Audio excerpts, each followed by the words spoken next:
제1장 젊은 공작 안드레이의 결심. 1805년 7월 펑테우 마리아 페오도로브나가 신임하는 궁녀 안나 파블로브나의 저택에서 성대한 파티가 열렸다. 그 시절에는 러시아의 수도 페테르스부르크에서 거의 매일 밤마다 귀족들의 무도회가 열리곤 했다. 오늘 모인 수많은 손님들 중에서 유달리 눈에 띄는 사람이 있었다. 바로 볼콘스키 공작의 아들 안드레이였다. 안드레이는 반듯한 이목구비를 가진 아름다운 청년이었다. 함께 참석한 아내 리자는 생기발랄한 모습으로 무도회를 즐기고 있었지만 안드레이의 표정은 아까부터 무척 따분해 보였다. 이미 다 알고 있는 부자들이나 귀족들과 매번 똑같은 대화를 나누는 것이 신물이 난다는 표정이었다. 특히 그는 귀여운 아내 리자의 얼굴에 가장 실증이 난 것 같았다.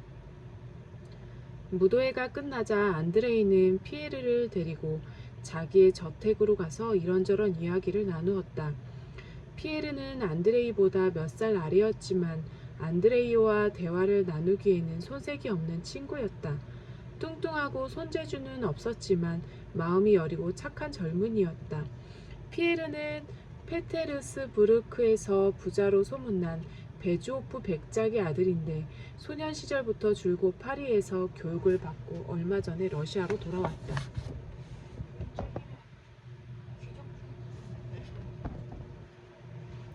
이봐, 결혼 같은 건 안 하는 게 좋아.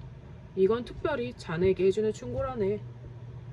안드레이의 말에 피에르는 깜짝 놀랐다. 결혼 같은 건 나이를 먹은 후에 해야지. 그렇지 않으면 자네의 지적인 모습은 완전히 엉망진창이 될 걸세. 그리고 나처럼 무능한 놈이 되고 말겠지. 농담 말게, 자네가 무능한 사람이라니. 피에르는 안드레이의 침착함과 박학함 그리고 인생의 모든 현상을 탐구하려는 정열을 무엇보다도 존중하고 있었다. 자네는 지금도 충분히 훌륭해. 앞으로는 더욱더. 안드레이는 냉정하게 피에르의 말을 잘랐다. 그런 말 마. 나 같은 놈에게 미래라고는 없네. 중얼거리는 안드레이의 입가에 야릇한 미소가 비쳤다. 피에르의 눈에는 그것이 체념하는 노인의 미소처럼 보였다. 그의 오스트리아와 연합한 러시아가 나폴레옹이 이끄는 프랑스군에 선전포고를 하였다. 사는 것의 의미를 느끼지 못했던 안드레이는 큰 고민 없이 전쟁터에 나가기로 결심을 굳혔다. 때마침 아내 리자는 임신을 하고 있었다. 안드레이는 아버지와 동생에게 아내를 맡겨두기로 했다. 리자는 그 결정에 불만이 많았지만 따를 수밖에 없었다. 안드레이의 아버지 볼콘스키 공작은 오래전부터 시골에 틀어박혀 한가한 나날을 보내고 있었다. 아버지는 딸을 비롯하여 하인에 이르기까지 모든 주위 사람들에게 엄격하고 까다로운 규율을 고집하는 성격의 노인이었다. 모두들 그를 두려워했지만 알고 보면 그렇게까지 가혹한 사람은 아니었다. 훌륭한 귀족이었던 볼콘스키 공작이 권세와 명예를 한꺼번에 잃어버리고 시골에서 쓸쓸한 여생을 보내게 된 데에는 다 사연이 있었다. 지나치게 완고한 그의 성격이 궁정 내에 적을 만들었던 것이다. 물론 안드레이는 아버지가 겉으로는 완고해 보여도 속은 선량한 사람이란 것을 알고 있었다. 안드레이는 가족에게 따뜻하게 대해 주었는데 특히 하나밖에 없는 누이 동생 마리아에게는 한없는 애정을 쏟고 있었다. 하지만 아내와는 아무리 오랜 세월이 흘러도 마음을 터놓고 지내기가 어려웠다. 결혼은 했지만 참다운 부부의 정을 느낄 수가 없었던 것이다. 그날 밤 안드레이는 마리아와 여러 가지 이야기를 주고받았다. 오빠, 어떤 사람이든지 결점은 있는 법이에요. 그러니 언니에게 사소한 결점이 있더라도 너그럽게 봐주세요. 언니는 화려한 사교계에서 청춘을 보낸 사람이잖아요.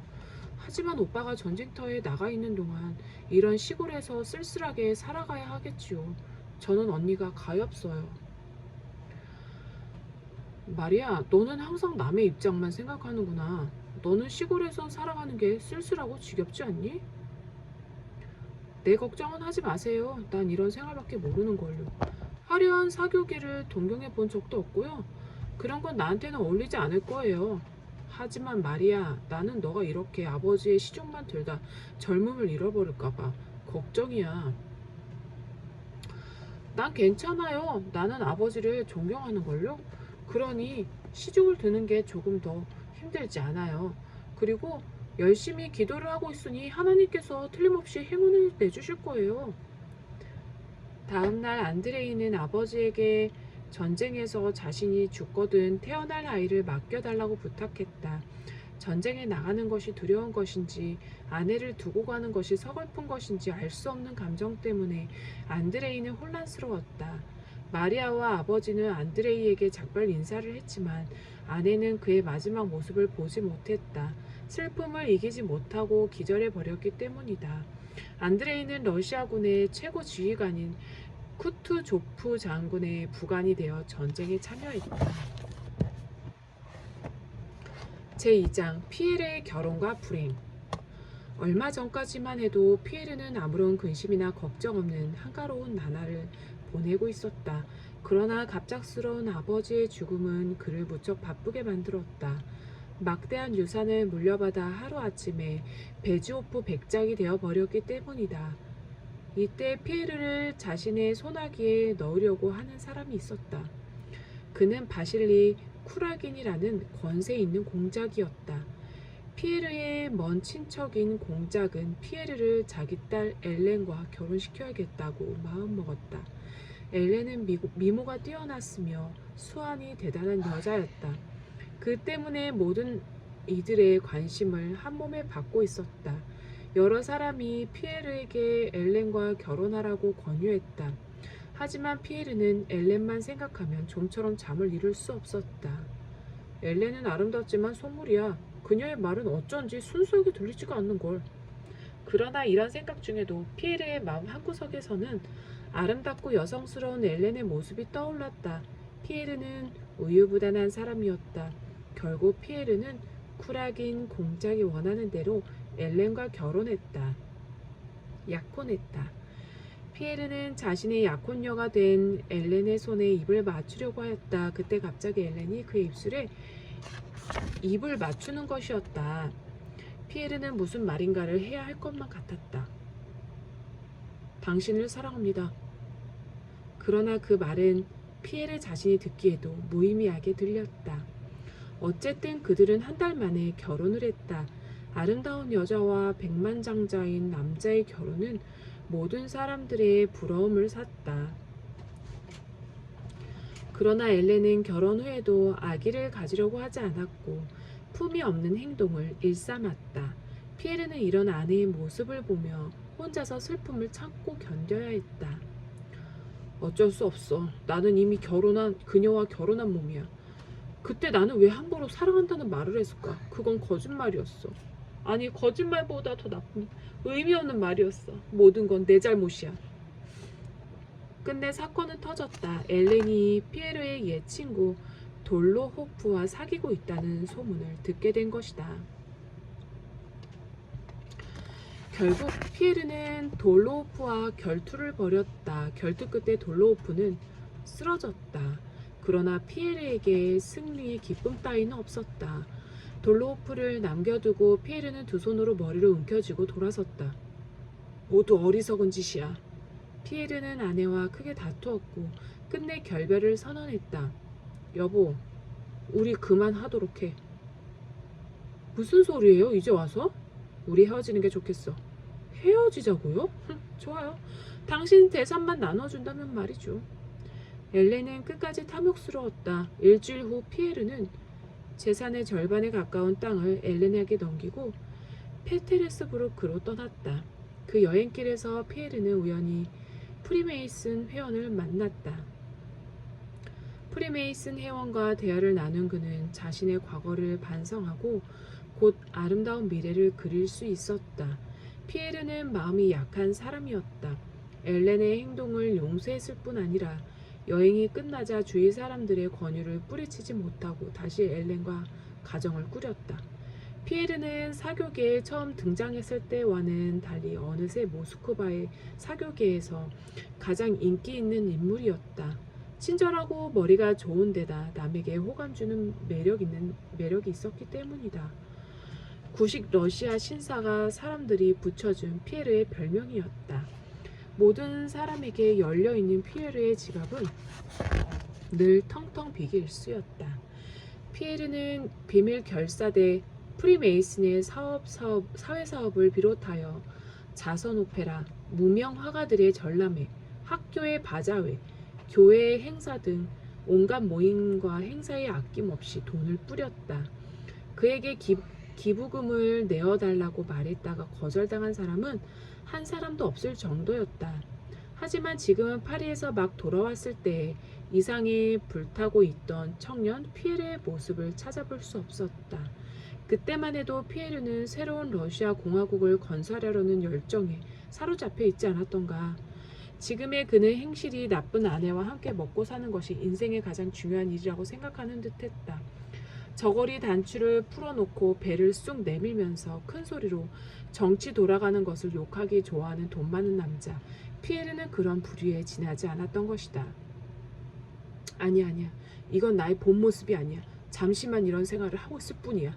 정말 잠시만이야. 가끔 피에르는 이런 생각으로 스스로를 위로했다. 나는 피에르다. 피에르가 이런 생활에 만족할 줄 아느냐. 나 피에르 언젠가는 틀림없이 보람이 있는 일을 하며 살 테다. 술을 마셔서 기분이 좋아졌을 때는 이렇게 외치기도 했다. 그러나 기분이 우울할 때면 이런 생각이 떠올랐다.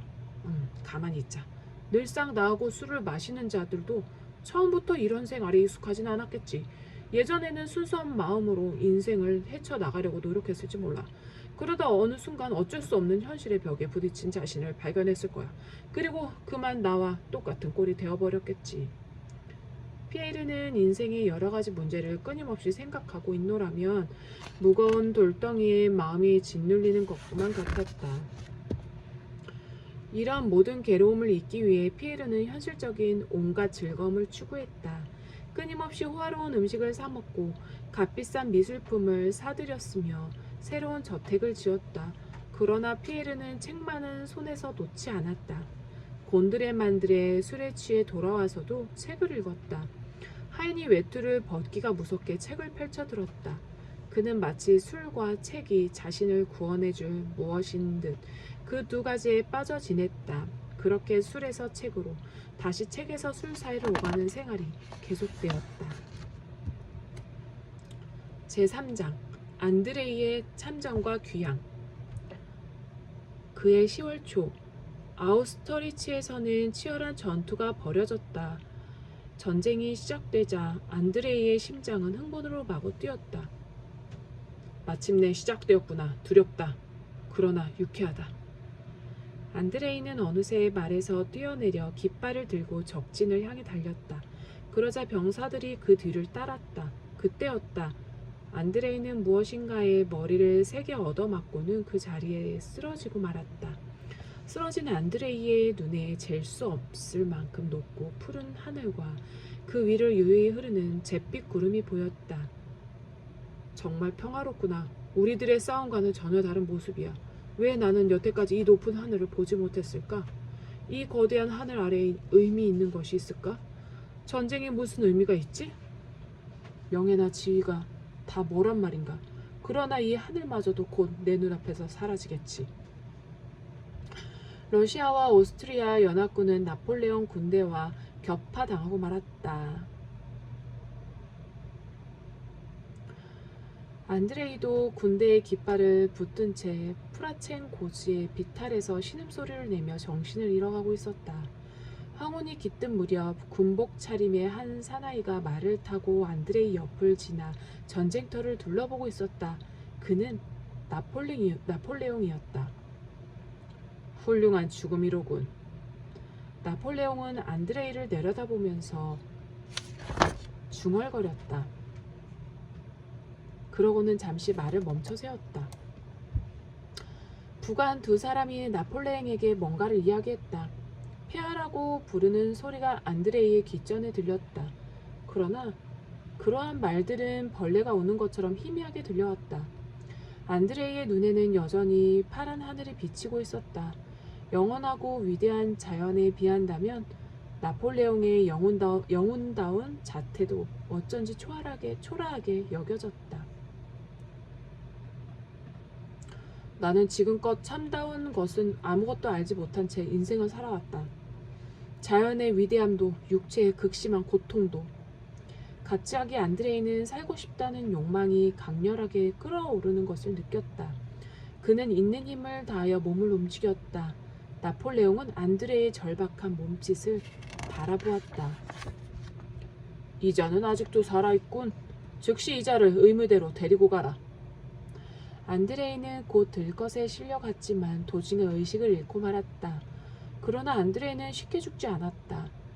기적적으로 생명을 건진 것이다. 한편 안드레이의 아버지 볼콘스키 공작에게 안드레이가 아우스터리츠 전투에서 전사했다는 통지가 전해졌다.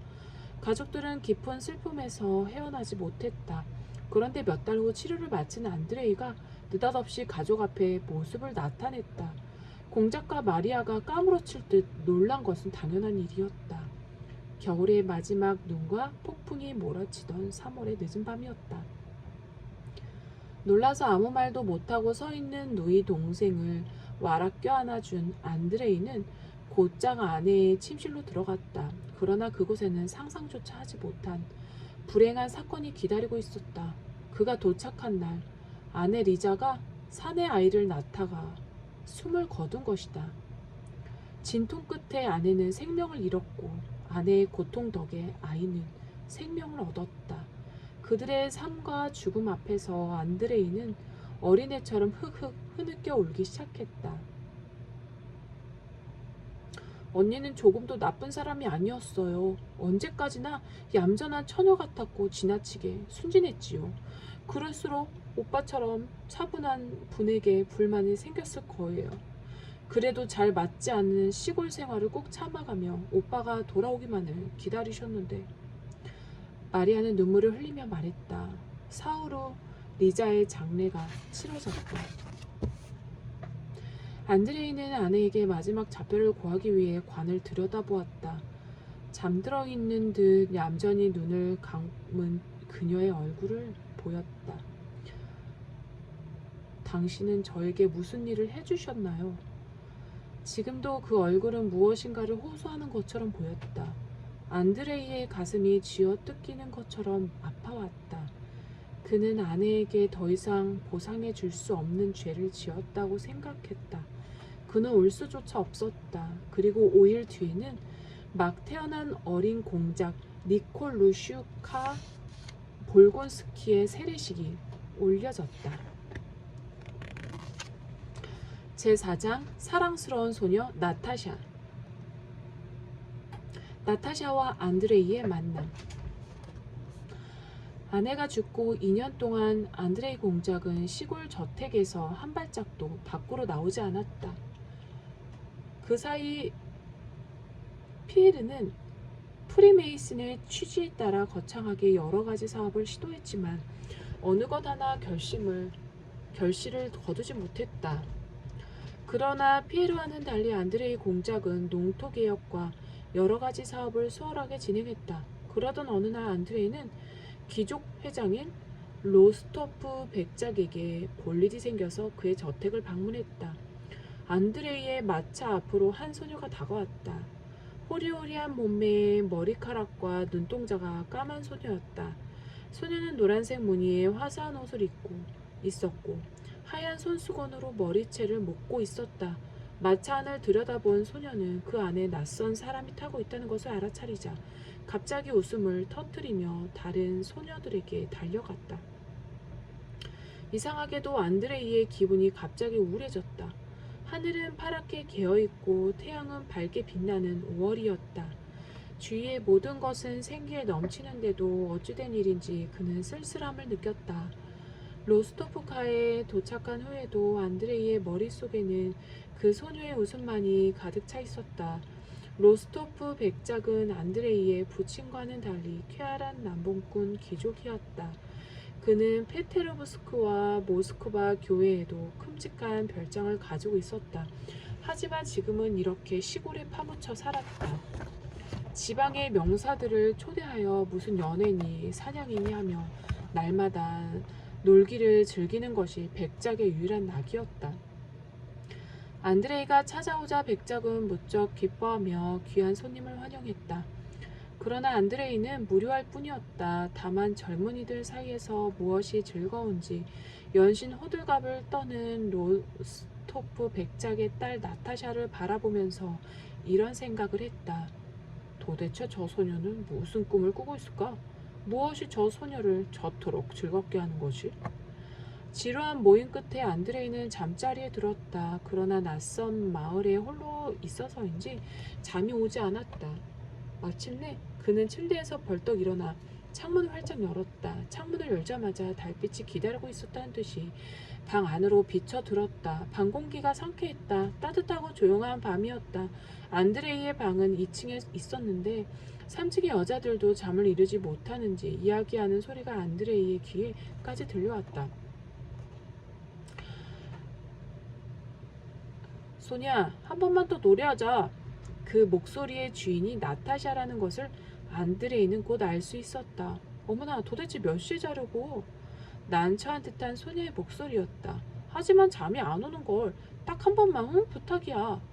곧이어 나타샤와 소녀의 노랫소리가 들려왔다. 두 소녀는 밤늦도록 제잘대며 이야기를 나누었다. 이튿날 아침 안드레이는 로스토프 백작에게 작별 인사를 하고 저택을 떠났다. 그의 마차가 울창한 숲길에 들어섰다. 안드레이가 모스크바와 페테르스부르크에 오갈 때마다 지나다니는 길이었다. 그는 오가는 길에 늘 눈여겨보던 떡갈나무를 찾았다. 얼마쯤 가자 자작나무와 전나무들 사이에 우뚝 서 있는 떡갈나무가 눈에 들어왔다. 떡갈나무는 싱그러운 가지를 펼치고 조용히 잎사귀를 하늘거리고 있었다. 그 위로 어느덧 저녁 햇살이 비추고 있었다. 저녁 햇살을 받고 서 있는 떡갈나무는 당당했다. 거칠고 울뚝불뚝한 손가락이나 윤기 없는 피부, 늙은이의 의심이나 슬픔 같은 것은 찾아볼 수 없었다. 100년의 세월 동안 눈과 서리를 참고 견뎌왔을 떡갈나무는 단단한 나무 껍질 속에서 싱그러운 잎을 튀어내고 있었다. 차갑게 닫혀있던 그의 마음에도 충분한 봄 기운이 되살아났다. 그의 머릿속에 지금까지 겪은 여러 가지 삶의 순간들이 스쳐 지나갔다. 아우스트리츠의 높은 하늘, 꾸짖은 듯한 죽은 아내의 얼굴, 친구 피에르, 아름다운 밤 정치에 들뜬 나타샤. 나는 아직 31살이다. 그래, 인생은 이제부터다. 안드레이의 마차는 방울 소리를 경쾌하게 울리면서 숲을 빠져나갔다. 아우스트리츠 전투로부터 4년의 세월이 흐른 1809년 여름, 안드레이는 페테르스부르크로 갔다. 그가 로스토프카를 방문한 지 3개월 후 일이었다. 안드레이보다 조금 뒤늦게 로스토프카의 사람들도 시골 살림을 정리하고 올라와 페트르스부르크의 저택에서 살게 되었다. 로스토프카의 2년간의 시골 생활은 나날이 기울어져 가는 재정을 회복하기 위한 것이었지만 결과는 실망스러웠다. 시골 생활을 하는 중에도 놀기 좋아하는 백작의 습성은 변함이 없어서 연애며 큰 규모의 사냥 대회를 매일 열다시피 했기 때문이다. 그런데 백작뿐만 아니라 그의 부인도 돈 같은 건 명령만 내리면 집사가 얼마든지 가져다 주는 것이라고 굳게 믿고 있는 듯했다. 그녀가 마음을 쓰고 있는 것은 오직 하나, 페테르스부르크의 상류사회에서 자녀들의 훌륭한 배우자를 찾아내는 것뿐이었다. 시집갈 나이에 들어선 큰딸 베라, 요즘 들어 제법 아름다워진 둘째 딸 나타샤, 그리고 군대에 가 있는 큰아들 니콜라이, 막내 아들 페차, 이들이 백작 부인의 사랑을 받고 있는 아이들이었다. 이 중 니콜라이는 모스크바 대학을 다니다가 도중에 그만두고 군대에 들어간 순진한 청년이었다. 니콜라이의 관심은 오직 군대뿐, 결혼엔 별 관심이 없는 듯했다.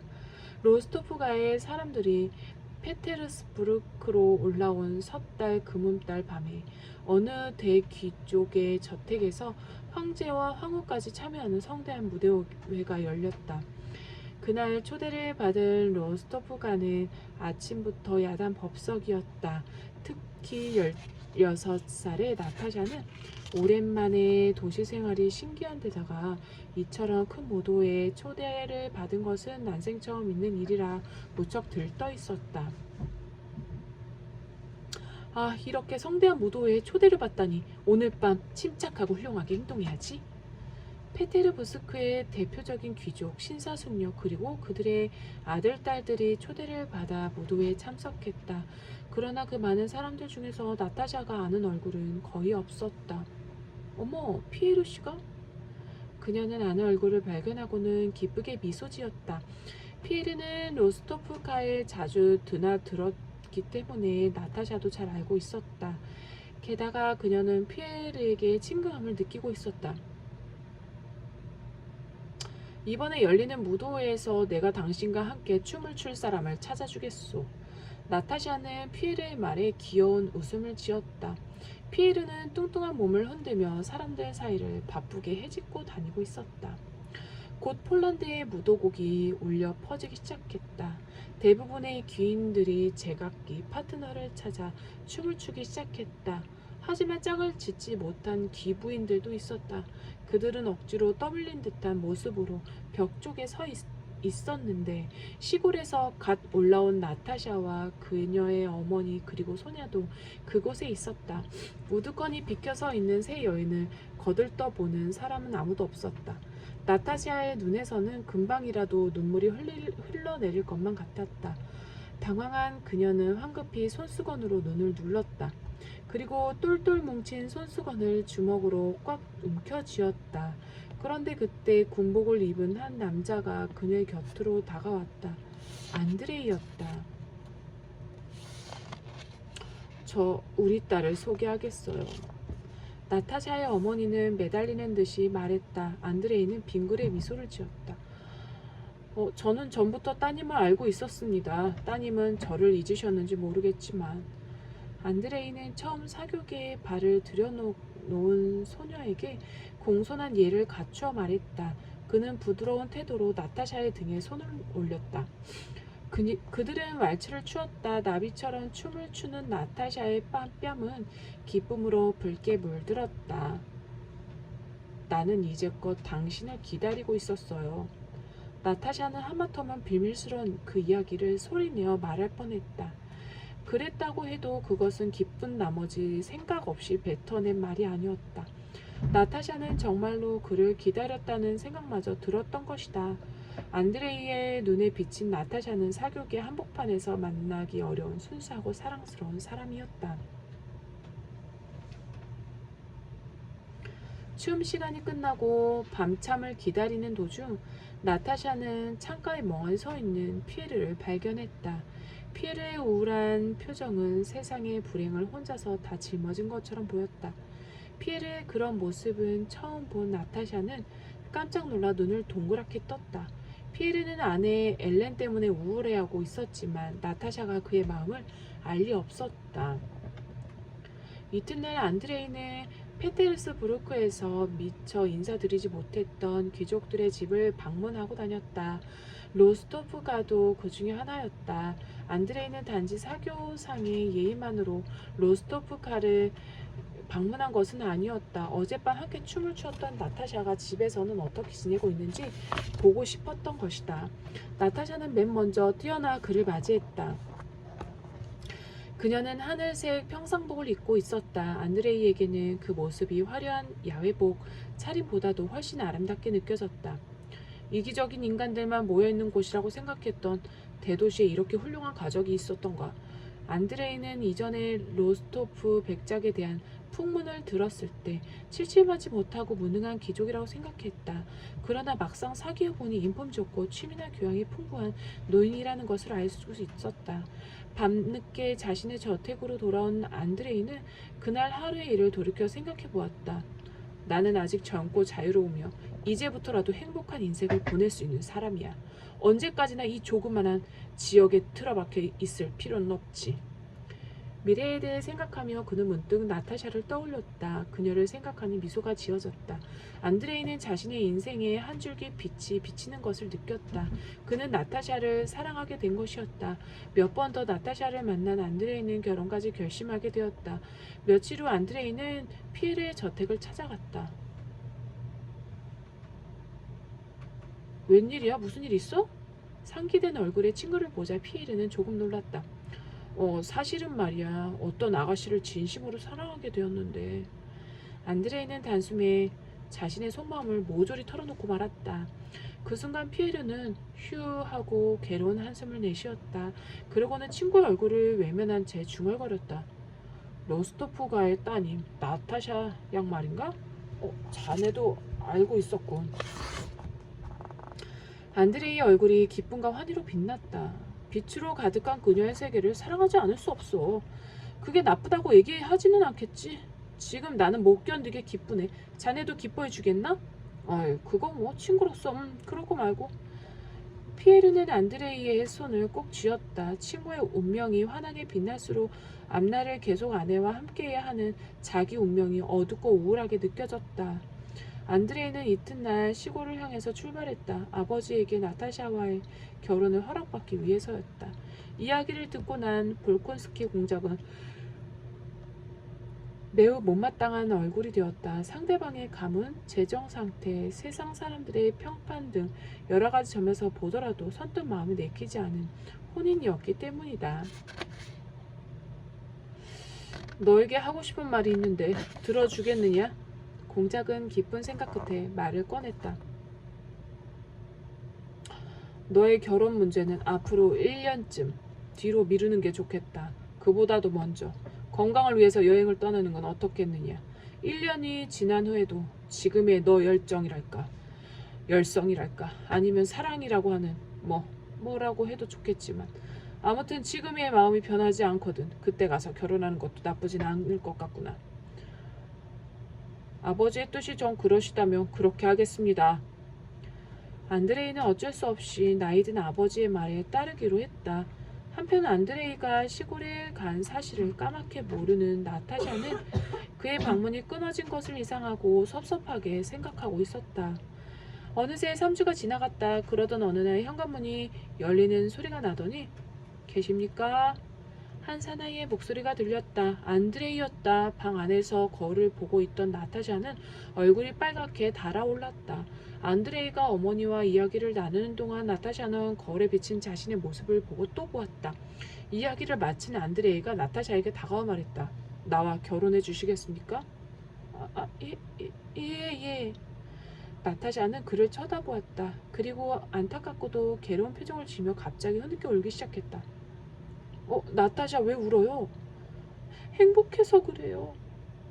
나타샤는 눈물을 글썽이면서도 안드레이를 향해 미소를 지어 보이는 것을 잊지 않았다. 사실 그의 청혼을 애타게 기다려왔던 것이다. 그런데 백작 부인께도 말씀을 드렸습니다만 실은 우리 결혼을 1년쯤 뒤에 했으면 합니다. 안드레이는 나타샤의 눈을 바라보며 말했다. 그때까지는 결혼식을 올릴 수 없는 사정이 있어요.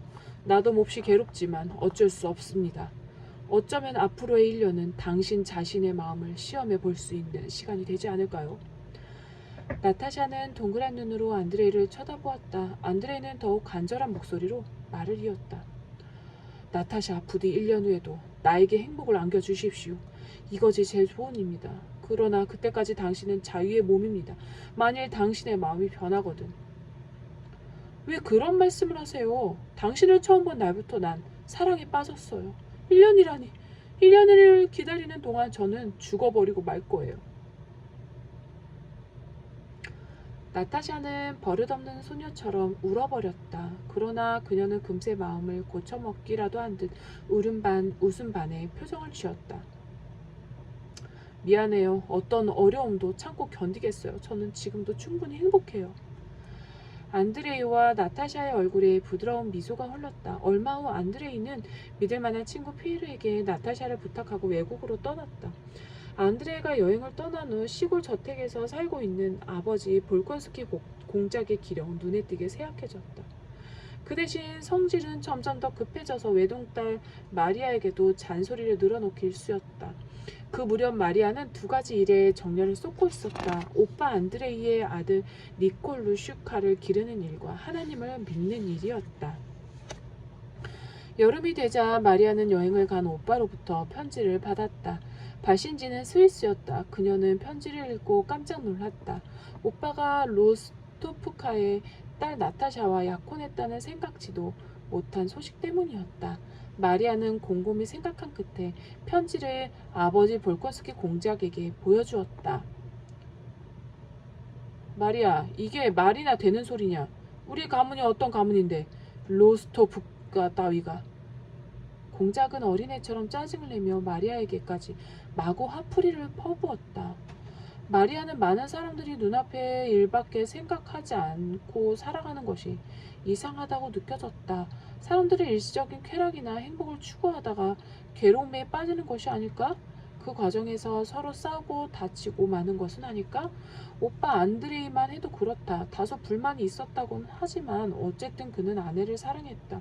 그런데 아내가 죽자마자 바로 다른 여자를 얻으려고 한다. 그러면서도 틀림없이 자신이 영원한 행복을 추구하고 있다고 믿고 있는 것이다. 또한 아버지 볼콘스키 공작은 좀 더 신분이 높고 재산이 많은 귀족의 딸을 며느리로 얻고 싶어 했다. 그러나 정작 결혼 당사자인 안드레이와는 맞지 않은 생각이었다. 이와 같이 사람들은 일시적인 행복을 얻기 위해서 참된 자기의 영혼을 괴롭히거나 해치고 있었다. 마리아는 답답한 마음에 고개를 저었다. 어째서 모두들 진리를 깨닫지 못하는 것일까? 제5장 로스토프가의 즐거운 생활. 로스토프가의 장남이자 나타샤의 오빠 니콜라이는 경기병 중위로 군대에서 복무하고 있었다. 긴 복무 기간 동안 어느덧 완전한 군인의 태도가 니콜라이의 몸에 배어버렸다. 그는 이제 모스크바 대학 시절의 친구들이 못 알아볼 정도로 덜렁대는 거친 사나이가 되어 있었다. 1810년 초 니콜라이는 편지를 통해 나타샤와 안드레이의 약혼 소식을 알게 되었다. 그는 몹시 화가 났지만 그렇다고 해서 그 약혼에 특별히 반대하는 것은 아니었다. 다만 가장 사랑하는 누이 동생을 남에게 빼앗긴 듯한 생각에 기분이 나쁠 뿐이었다. 또 볼콘스키가와의 혼인을 매우 고맙게 여기는 듯한 부모님의 태도도 마음에 들지 않았다. 안드레이가 결혼식을 1년 뒤로 미룬 것도 화가 난 이유 중 하나였다. 봄이 되자 니콜라이에게 또 다른 편지 한 통이 전달되었다. 어머니가 보낸 편지였다. 집안은 지금 큰 야단이 났단다. 너가 하루 바삐 돌아와 재정을 정리해주지 않으면 시골에 있는 땅은 모조리 경매에 붙여지게 되고 우리는 길거리를 헤매는 신세가 되고 말 것이다. 물론 집안 재정이 이 지경이 된 원인은 너의 아버지의 사람됨이 너무나 좋아 모든 일에 천하태평이라는 점에 있겠지. 교활한 토지 관리인을 철석같이 믿고서 속아 넘어가기만 하고 있었단다. 하지만 그것은 타고난 아버지의 성격이니까 어쩔 수 없지 않겠니. 우리가 불행해지는 것이 싫거든. 어서 돌아오도록 하려무나 제발 부탁이다. 언제나 널 위해 기도하는 엄마가. 니콜라이는 어머니의 편지를 읽고 나서 즉시 휴가를 받아 오랜만에 시골 저택으로 돌아오게 되었다. 그러나 그의 예상과는 달리 재정 정리는 순조롭지 않았다. 나중에는 니콜라이도 될 대로 되라는 심정이었다. 그 후 그는 집안일에는 간섭하지 않고 아버지와 함께 사냥하는 일에만 열중했다. 그러는 동안에 눈이 내리는 계절이 돌아왔다. 아침 서리가 비를 맞아 촉촉해진 흙을 단단하게 굳히고 밭에 돋아난 보리는 눈이 번쩍 뜨이도록 푸릇푸릇하게 자라나고 있었다. 산토끼는 털갈이를 했고 새끼 여우는 날쌔게 숲이나 들을 돌아다녔다. 올해 새로 태어난 새끼 이리들은 개보다도 더 크게 자라났다. 사냥을 하기에는 안성맞춤인 계절이었다. 로스토프가의 사냥개들도 야무지게 긴장하고 있었다. 뭔가가 드넓은 들판에서 이쪽으로 줄 다름쳐 달려오고 있었다. 그것은 틀림없이 한 마리의 일이었다. 니콜라이는 숨을 죽이고 사냥개 떼를 돌아보았다. 사냥개들이 일어서기도 하고 엎드리기도 하는 것으로 보아 아직 사냥감을 눈치채지 못한 모양이었다. 쉿, 쉿, 쉿. 니콜라이는 목소리를 짜내어 사냥개들이 덤벼들도록 부추겼다. 그가 타고 있던 말이 맨 먼저 그 낌새를 알아차렸다. 쏜살같이 달려가 나간 말이 낮은 지대로 내려가 조그만 골짜기를 뛰어넘었다. 마침내 사냥감을 발견한 사냥개들이 이리에게 달려들었다. 눈 깜짝할 사이에 사냥개들은 지저대고 있는 이리의 등에 올라탔다. 니콜라이가 그쪽으로 정신없이 말을 몰고 갔을 때 이미 사냥꾼 다닐로가 이리의 등에 찰싹 달라붙어 있었다. 니콜라이가 단도로 이리를 찌르려고 하자 다닐로가 침착한 목소리로 말했다. 죽여서는 안 됩니다. 꽁꽁 묶어버리시죠. 그리고 약간 몸을 일으켜 한쪽 발로 이리의 목덜미를 짓밟았다. 금방 사냥꾼과 몰입꾼들이 이리의 입속에 나무 토막을 쑤셔놓고 가죽끈으로 칭칭 감아서 묶었다. 모두가 만족했다. 엄청나게 큰 늙은 이리로군. 오, 대단한 수확인데? 로스토프가 사람들은 이렇게 낮에는 사냥과 같은 소일거리로 여유로운 시간을 보내고 저녁에는 러시아 전통음악에 맞추어 춤을 추며 즐겁게 놀았다.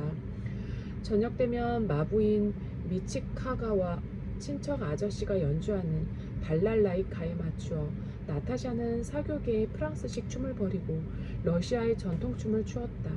나타샤는 머플러를 벗어던지고 두 손을 허리에 걸치고는 어깨를 살짝 움직이며 귀엽게 몸을 흔들었다. 마치 요술나라에 온 것 같은 기분이에요. 천진난만한 나타샤는 금세 행복에 겨운 표정을 지었다. 그러나 로스토프가의 재정 상태는 날이 갈수록 악화되어 백작은 귀족 모임의 회장직을 그만두었다. 니콜라이와 나타샤는 백작 부부가 소곤소곤 주고받는 얘기를 여러 번 들었다. 그들은 그것이 페테르스부르크의 저택과 모스크바 교회의 별장을 팔아 치울 계획에 관한 의논임을 알 수 있었다. 이미 이 무렵에는 경비를 줄이기 위해 규모가 큰 파티도 열지 않았다. 그래서 저택 안은 이전에 비하여 상당히 조용해졌다. 그러나 본관과 몇 개의 별관은 여전히 만 원을 이루었고 식사 때가 되면 가족 외에도 20명이나 되는 사람들이 테이블에 쭉 늘어 앉았다.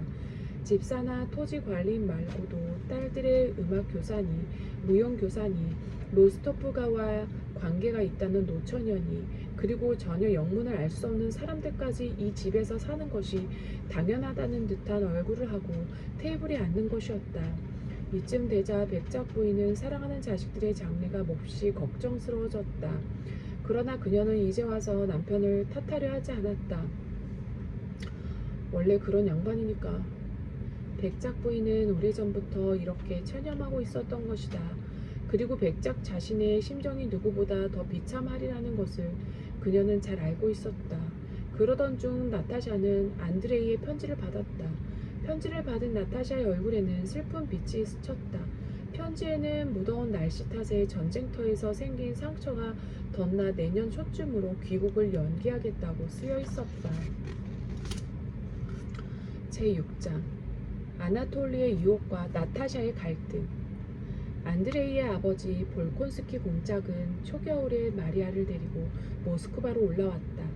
그리고 로스토프가 사람들도 정월그음이 되자 몸이 허약한 백작 부인만을 남겨두고 모두 모스크바로 올라왔다. 백작 부인도 없으니 로스토프가의 사람들은 당분간 그들과 친하게 지내왔던 아흐로시모바 부인 댁에서 신세를 지기로 했다. 도착한 이튿날 로스토프 백작은 아흐로시모바 부인의 권유에 따라 나타샤를 데리고 볼콘스키 공작을 방문했다. 공작의 까다로운 성미를 잘 알고 있는 백작은 어쩐지 내키지 않는 기분이었지만 나타샤는 만사태평이었다. 안드레이의 아버지가 아무리 까탈스럽다고 해도 나는 귀여워하실 거야, 분명. 그녀는 자신만만했다. 그동안 나는 모든 사람들에게 사랑을 받아왔잖아. 게다가 안드레이 집안 사람들이 바라는 대로 할 작정인 건 뭐. 공장님은 그이의 아버님이고 마리아는 누이 동생이니까 안드레이의 아내가 될 나는 그분들을 사랑할 거고 그분들 역시 날 좋아할 거야. 로스토프 백작과 나타샤를 태운 마차가 도착했다는 이야기를 듣자 볼콘스키 공작은 잔뜩 찌푸린 얼굴로 집사에게 고함을 질렀다. 그런 자들을 만나볼 필요도 없다. 내 딸 마리아가 만나고 싶다고 하거든. 그거야 말릴 수 없지. 하지만 나한테는 결코 보내지 마라. 공작의 태도에 나타샤는 상처를 입었다. 안드레이의 동생인 마리아도 나타샤의 마음에 들지 않기는 마찬가지였다. 외모도 그리 예쁘지 않았고 똑똑한 모습은 잘난 척하는 노처녀처럼 느꼈기 때문이다. 나타샤는 내내 왈칵 울음이 쏟아져 나오려는 것을 꾹 참고는 아으로시모바 부인의 집으로 돌아왔다. 그리고 방에 틀어박혀서야 한참 동안 어린애처럼 흐흐 흐느껴 울었다. 그날 밤 나타샤는 로스토프 백작을 따라서 오페라를 구경하러 갔다. 별로 마음이 내키지는 않았지만 표를 구해준 아으로시모바 부인의 호의를 거절할 수 없었기 때문이었다. 나타샤와 소냐 그리고 로스토프 백작은 관람석에 나란히 앉았다. 젊고 아리따운 두 아가씨와 오랫동안 모스크바의 모습을 나타내지 않았던 로스토프 백작의 출연은 다른 관객들의 관심을 샀다. 이때 나타샤를 훔쳐보는 한 남자가 있었다. 그는 엘렌의 오빠이며 쿨하긴 공작가의 둘째 아들인 아나톨리였다. 의젓한 군복 차림은 훌륭했지만 사실 그는 바람둥이로 유명한 사내였다. 그에게는 여자의 마음을 유혹하는 어떤 향기 같은 것이 감돌고 있었다. 막간이 되자 아나톨리가 나타샤에게 다가왔다. 그리고 그녀를 향해 달콤한 말들을 쏟아냈다. 얼마 후 엘렌은 그녀가 준비한 무도에 나타샤를 초대했다. 나타샤를 유혹하려고 마음먹은 아나톨리의 간절한 부탁 때문이었다. 무도곡이 울리자 아나톨리가 기다렸다는 듯 나타샤에게 춤을 신청했다. 왈츠를 추고 있는 사이에 아나톨리는 나타샤의 귓전에다 입을 대고는 여러 가지 달콤한 말을 속삭였다. 오늘 밤은 굉장히 아름다운데 나는 이제 완전히 당신의 포로가 되어버렸어. 나타샤는 마침내 이렇게 말했다. 그런 말씀은 하지 말아주세요. 나는 약혼자가 있는 몸입니다. 나는 그분을 사랑하고 있어요. 그런 것쯤이야. 난 아무렇지 않아요. 당신을 향한 내 마음은 언제나 변함없소. 아나톨리의 목소리는 열정에 젖어 있었다. 그러고는 느닷없이 그녀에게 입을 맞추었다. 그날 밤 나타샤는 좀처럼 잠을 이루지 못했다. 도대체 무슨 일이 일어난 거지? 나타샤는 약혼자 안드레이를 사랑했지만 잘생기고 부드러운 아나톨리를 생각하자 마음이 혼란스러워졌다. 아나톨리와 안드레이, 내가 정말 사랑하는 사람은 누구일까? 고민에 빠진 나타샤는 새벽녘이 되어서야 겨우 잠이 들었다. 이튿날 아침 아으로시모바 부인이 편지 한 통을 나타샤에게 건네주었다. 마리아에게서 온 편지였다. 우리 사이에 일어난 오해 때문에 나는 몹시 슬프답니다. 아버지의 마음이 어떻든 간에 오빠가 사랑하는 사람인 당신을 나는 존중하려고 노력하겠어요. 오빠의 행복을 위해서라면 나는 어떠한 일이라도 할 테니까요. 아무쪼록 나를 믿어주시기 바랍니다. 부디 아버지가 당신을 미워한다고 생각하지는 말아주세요. 편지를 다 읽고 난 나타샤는 당장 답장을 써야겠다고 생각했다. 하지만 막상 책상 앞에 앉아 그녀는 단 한 글자도 쓸 수가 없었다. 어젯밤에 그런 일이 있었는데 어떻게 지금 당장 쓸 수 있겠어. 저녁 식사를 마친 후의 일이었다. 하녀가 살그머니 나타샤의 방으로 들어왔다. 어떤 분이 이걸 아가씨한테 전해달라고 하셨습니다. 그것은 나타샤에게 사랑을 고백하는 아나톨리의 편지였다. 아나톨리를 신경 쓰지 않으려고 했지만 사랑이 가득 담긴 편지를 받자 나타샤는 또다시 가슴이 두근거리는 것을 느꼈다. 밤늦게 돌아온 소녀는 잠옷으로 갈아입지도 않고 소파에 잠들어 있는 나타샤를 보았다. 그리고 탁자 위에 놓여있는 아나톨리의 편지를 읽고 말았다. 편지를 모두 읽은 소녀는 새파랗게 질린 얼굴로 나타샤를 흔들어 깨웠다. 나타샤! 나타샤는 멍하니 눈을 떴다. 나타샤 일어나봐. 아나톨리 씨가 널 사랑하는 게 사실이야?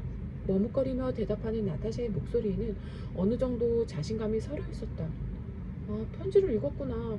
글쎄 극장이나 무도회에서 아나톨리 씨가 나한테 어떻게 대했는지 너도 봤잖아. 소냐는 나타샤를 이해할 수 없었다. 사랑하는 약혼자를 두고 다른 남자의 사랑을 물리치지 못하는 나타샤의 여린 모습에 소냐는 울음이 울컥 치밀어 올랐다. 소녀가 눈물을 흘리며 방을 나가자 나타샤는 그제서야 마리아에게 답장을 쓰기 시작했다. 우리 둘 사이의 오해는 풀렸어요. 마리아의 오빠는 외국 여행을 떠날 때 나에게 자유를 허락해 주었지요. 그 고마운 말씀에 따라 드리는 부탁입니다, 마리아.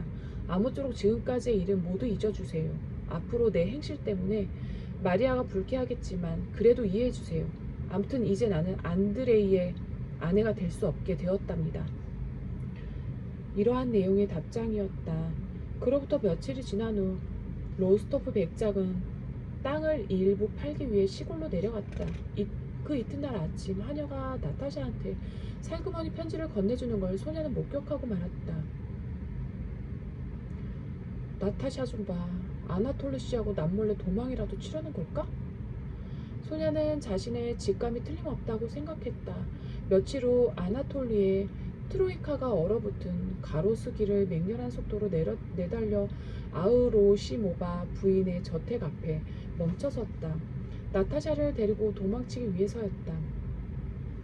아나톨리는 저택의 문 앞으로 걸어갔다. 그때 느닷없이 몸집이 큰 사나이가 앞을 가로막았다. 아으로시모바 부인의 호의를 겸하고 있는 하인이었다. 소냐의 이야기를 들은 부인이 하인을 시켜 숨어 기다리게 했던 것이다. 아나톨리는 있는 힘을 다하여 사내를 넘어뜨리고는 그가 뒤쫓아 올까 두려워 걸음마 나 살려라 주랭랑을 쳤다. 한편 피에르의 아내 엘레는 모스크바로 올라왔다. 그러나 피에르는 그녀와 한 지붕 밑에서 살고 싶지 않았기 때문에 여기저기 짧은 여행을 하고 있었다. 간신히 모스크바에 돌아온 날 그는 아흐로시모바 부인에게서 편지를 받았다. 나타샤에게 중대한 문제가 생겼으니 의논하고 싶다는 이야기였다. 피에르는 당장에 아흐로시모바 부인의 집으로 갔다. 그리고 도저히 믿기지 않는다는 표정으로 그동안의 이야기를 들었다. 아흐로시모바 부인과 함께 나타샤의 방으로 들어간 피에르는 눈이며 뺨에 눈물 자국이 가득한 나타샤를 보았다. 아흐로시모바 부인은 피에르를 가리키며 말했다. 나타샤, 기운을 좀 내봐요. 그리고 내가 한 말이 거짓말인지 이분한테 물어봐요. 나타샤는 겁에 질린 얼굴로 그들을 바라보았다. 그리고 떨리는 목소리로 피에르에게 물었다. 그이한테 부인이 있다는 말이 사실인가요? 아나톨리는 엘렌의 오빠였다.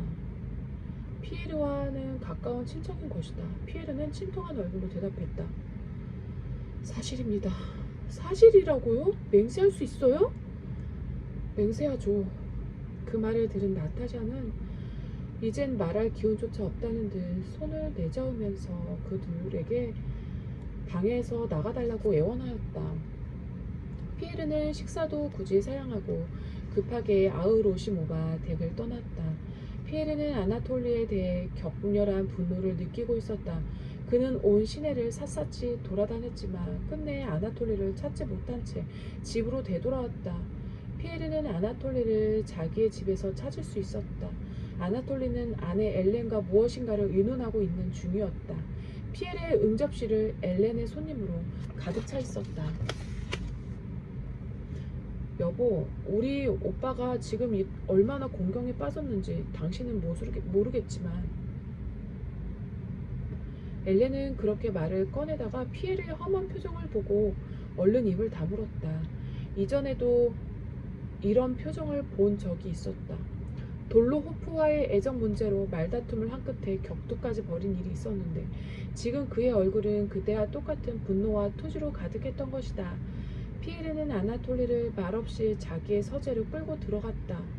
단도직입적으로 묻겠는데 자네는 로스토프가의 따님과 결혼 약속이라도 할 생각이 있었나? 아나톨리는 놀라서 아무 말도 하지 못했다. 피에르는 분노에 떨며 끔찍한 손으로 아나톨리의 군복 깃을 붙잡고 벽에 콱콱 짓눌러댔다. 너는 너저랑 건달이야. 한 대 먹여주고 싶은 걸 지금 참고 있다는 걸 알아? 자, 나타샤와 결혼 약속을 했는지 안 했는지 말해봐. 그런 약속 같은 건 할 리가 없네. 아나톨리는 겁에 질려 더듬거리면서 간신히 그 말만 할 뿐이었다. 아나톨리, 자네는 모스크바를 떠나줘야겠네. 그런 당치도 않은? 아니, 꼭 그렇게 해줘야겠어. 그리고 나타샤와의 일은 일절 입 밖에 내지 말아주게. 만일 자네한테 양심이란 게 있다면 말일세. 피에르가 모스크바를 떠날 여비를 준다고 하자 아나톨리는 금세 비열한 웃음을 보였다. 그 웃음에서 피에르는 자기 아내의 표정을 발견했다. 자네와 엘렌의 집안 사람들은 정말 이기적이야. 피에르는 내뱉듯 말했다. 아나톨리가 밖으로 나간 후 피에르는 서재의 문을 쾅하고 닫아버렸다. 그 이튿날 아나톨리는 모스크바를 떠나 페테르스부르크로 도망쳐버렸다. 이렇게 나타샤의 일이 상류 사회에 퍼지는 것을 막고 피에르는 아흐로시모바 부인의 저택을 찾아갔다. 그런데 저택에서는 이미 큰 소동이 벌어지고 있었다. 한밤중 남몰래 독약을 구입한 나타샤가 그것을 마시고 죽으려고 했던 것이다. 나타샤는 약간의 독약을 입에 넣었지만 그 순간 갑자기 무서운 생각이 들어 잠이 든 소냐를 깨웠다. 다행히 재빨리 응급조치를 할 수 있었고 생명에는 지장이 없었다. 안드레이는 그로부터 며칠 후에 귀국했다. 모스크바에 도착하자 마리아가 나타샤의 편지를 건네주었다. 편지에는 결혼을 취소하겠다는 내용이 쓰여 있었다. 안드레이의 귀국 소식을 들은 피에르는 안드레이도 나타샤와 마찬가지로 이성을 잃었을 것이라고 예상하고 재빨리 그를 찾아갔다. 그러나 뜻밖에도 피에르를 맞이하는 안드레이의 목소리는 침착하게 그지없었다. 안드레이는 트렁크 속에서 꺼낸 편지 다발을 피에르에게 넘겨주었다. 얘기는 다 들었네. 여기 나타샤의 편지와 사진이 있어. 이걸 그녀에게 돌려주게. 만일 자네가 그녀를 만날 기회가 있거든 말이야. 나타샤는 지금 병이 나서 누워있다네. 그렇다면 그녀는 아직도 모스크바에 있다는 게로군. 그럼 아나톨리는? 그 녀석은 벌써 모스크바를 떠났어. 나타샤가 몸져 눕게 된 건 독약을 마시고 자살을 시도했기 때문이라네. 그거 가엾게 됐군. 안드레이는 쌀쌀하게 말했다. 그럴 때의 표정은 아버지인 공작과 영락없이 닮아 보였다. 차갑게 입을 다물고 있는 안드레이는 무언가를 골똘히 생각하는 것 같았다. 얼마 후 그는 조심스럽게 말을 꺼냈다. 피에르, 저쪽에 가거든 나타샤에게 전해주게나. 당신은 약혼한 상태였지만 완전히 자유의 몸이었고 지금도 그 점은 변함이 없다고 말이야. 그리고 내가 행복을 빌고 있다고도 전해주게. 알았어, 그렇게 전하시. 그날 피에르는 나타샤를 찾아갔다. 나타샤의 얼굴은 몰라보기 여여 헬쑥해져 있었다. 그녀 얼굴을 지켜보고 있노라니 피에르는 갑자기 가슴속이 뜨거워지는 것을 느꼈다. 이상한 일이었다. 조금 전까지는 그녀를 비난하고 싶은 마음만이 가득했는데 그런 감정은 어느새 씻은 듯이 사라져 있었다. 피에르 씨, 죄송합니다만 부디 그분에게 전해주세요. 내가 용서를 빌고 있다고요. 나타샤는 떨리는 목소리로 말하더니 숨을 크게 내쉬었다. 그래도 울음을 터뜨리지는 않았다. 말씀하신 것은 안드레에게 꼭 전해주겠소. 하지만 나타샤야, 한 가지 소원이 있어요. 나를 언제까지나 친구로 여겨달라는 거요. 도움이 필요하면 언제든 나를 찾아주시오. 피에르는 그렇게 말하면서 나타샤의 손을 잡았다. 저 같은 사람에겐 그럴 자격이 없어요. 나타샤는 급히 응접실을 나가려고 했으나 피에르가 붙잡은 바람에 그 자리에 우뚝 서고 말았다. 피에르는 열정 어린 목소리로 말했다. 다시는 그런 말 말아요. 자신을 경멸할 필요는 없어요. 나타샤, 당신의 인생은 이제부터가 시작입니다. 아니에요. 제 인생은 완전히 끝장이 난걸요. 피에르는 다정한 목소리로 말을 이었다. 천만이에요. 우리 무슨 말씀을 하시는 겁니까? 만일 내가 지금의 내가 아니라면, 만약 세계에서 가장 미남이고 가장 머리가 좋으며 가장 훌륭한 사내라면, 그리고 아직 결혼을 하지 않았다면 나는 지금 당장 이 자리에 무릎을 꿇고 앉아 당신에게 사랑을 구할 것입니다. 나타샤가 되게 예쁜가 봐. 피에르의 말은 나타샤에게도 감동을 준 모양이었다. 며칠 동안 괴로워하며 지낸 그녀의 얼굴에 비로소 감사와 기쁨의 빛이 떠올랐다. 그녀와 작별 인사를 하고 피에르는 아우로시모바 부인의 저택에서 나왔다. 그리고 갑자기 기분이 밝아지는 것을 느꼈다. 그는 마부에게 술집이나 연회장이 아니라 자기 집으로 트로이카를 몰아달라고 했다. 영하 20도의 매섭게 추운 밤이었지만 그는 상관없었다. 그에게는 아주 멋진 밤으로 기억될 뿐이었다. 말게겐 하늘의 높은 곳에는 별들이 빛나고 있었다. 피에르는 하늘을 마음의 고향이라고 생각하며 끊임없이 우러러 보고 있었다. 때문에 지상의 비열한 일들은 눈에도 귀에도 들어오지 않았다. 알베르트 광장에 보니 별이 가득한 하늘이 한눈에 펼쳐졌다. 사금을 뿌려놓은 듯한 수많은 별들 사이로 큼직한 혜성이 지나갔다. 그 혜성을 바라보는 피에르의 눈이 촉촉히 젖어들었다. 굉장한 속력으로 날아올라 땅 위에 힘차게 꽂힌 화살처럼 꼬리를 치켜든 혜성은 흰 빛을 내고 있었다. 세상의 종말을 예고한다는 공포는 조금 더 느껴지지 않았다. 오히려 피에르에게는 새로운 희망을 상징하는 혜성이었던 것이다. 마음의 빛과 혜성의 빛이 서로 손짓하며 피에르를 부르고 있었던 것 같았다. 제7장 전쟁과 안드레이의 방황. 1812년 5월이 끝날 무렵 나폴레옹은 드레스덴을 출발했다. 나폴레옹이 이끄는 프랑스군이 포젠, 단치, 퀘니히스베르크 등의 도시를 지나갈 때마다 민중들은 그를 환영했다. 폴란드의 병사나 농민들은 잿빛 프로코트를 입고 서러브레브 종의 말을 탄 나폴레옹에게서 유럽 영웅의 모습을 발견하곤 했다. 내만강을 건너라는 나폴레옹의 명령에 프랑스군이 러시아의 국경을 돌파한 그날 알렉산드르 황제는 무도회에서 유쾌한 시간을 보내고 있었다. 시종무관인 발라셰프가 황제에게 무엇인가 말을 전하자 황제는 흥분하여 소리쳤다. 비겁한 프랑스 놈들, 선전포고도 하지 않고 침입하다니 이게 무슨 짓인가. 무장한 적군이 한 놈이라도 우리 영토에 머물러 있는 한 나는 결단코 강화 같은 건 않겠다.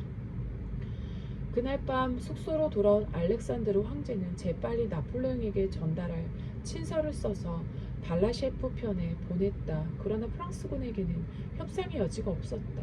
나폴레옹이 원한 것은 전쟁이었다. 결국 그렇게 전쟁이 시작되었다. 그 무렵 안드레이는 피에르에게서 나타샤에 대한 여러 가지 이야기를 듣고 모스크바를 떠나 페테르스크부르크로 향했다. 그곳에 있다는 아나톨리를 찾아 결투로서 결말을 지을 작정이었다.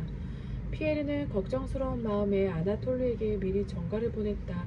아나톨리는 즉시 페테르스부르크에서 자취를 감춰버렸다.